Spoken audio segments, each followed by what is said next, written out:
Bonjour à tous, ici Amélie. Merci d'être sur ma chaîne dédiée à l'économie domestique et à la propreté. On va plonger directement dans le sujet, alors restez avec moi. Depuis longtemps, les scientifiques tentent d'informer le public sur la nocivité des boissons gazeuses.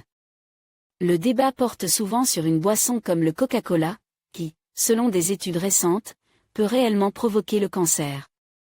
Nous reviendrons plus loin sur les méfaits de cette boisson légendaire. Le Coca-Cola provoque le cancer de l'intestin. On a beau parler des méfaits du Coca-Cola, la demande ne diminue pas, au contraire, elle augmente chaque année. Cette tendance est peut-être influencée par une étude récente, grâce à laquelle des scientifiques ont découvert que le Coca-Cola favorise la croissance des tumeurs intestinales. Les deux ingrédients qui provoquent le cancer sont le glucose et le fructose. Ces substances sont présentes dans presque tous les sodas, de sorte que le résultat de l'étude décrite ci-dessus s'applique non seulement au Coca-Cola, mais aussi à d'autres boissons similaires. Les scientifiques et les médecins assurent qu'une personne qui boit un verre de Coca-Cola tous les jours signe son propre jugement. Ce produit contribue à la propagation rapide des cellules cancéreuses dans le corps, de sorte que si vous en buvez, la tumeur se développera beaucoup plus rapidement. Lire aussi le corps est principalement alimenté par le glucose, tous les aliments du régime alimentaire ont un impact sur le bien-être d'une personne. Certains d'entre eux. Une étude sur les méfaits du fructose et du glucose a été menée sur des souris. Chaque jour, on leur a injecté autant de glucose et de fructose que ce que le corps humain ingérait en buvant 340 ml de Coca-Cola.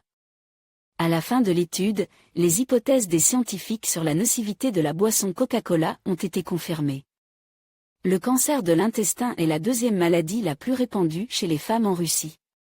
Il est devancé par le cancer du sein. Chez les hommes, le cancer de l'intestin occupe la troisième place, juste derrière le cancer du poumon et de la prostate. Au total, le cancer de l'intestin est diagnostiqué chaque année chez plus d'1 million de personnes dans le monde. Environ la moitié de ces personnes ne peuvent pas faire face à la maladie et en meurent. Details de l'étude. Cette situation a été commentée par le docteur Lewis Canty, qui travaille dans l'une des principales universités de New York. Selon lui, l'idée de cette étude est née du fait que le nombre de personnes atteintes d'un cancer de l'intestin a augmenté ces dernières années. Le cancer de l'intestin est le plus souvent diagnostiqué chez les personnes de moins de 35 ans. Lire aussi selon les statistiques, un homme sur 5 et une femme sur 4 sont sujets au cancer.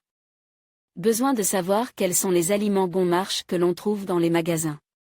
Lewis et ses collègues ont émis l'hypothèse que le développement du cancer de l'intestin est lié à la consommation de glucose et de fructose.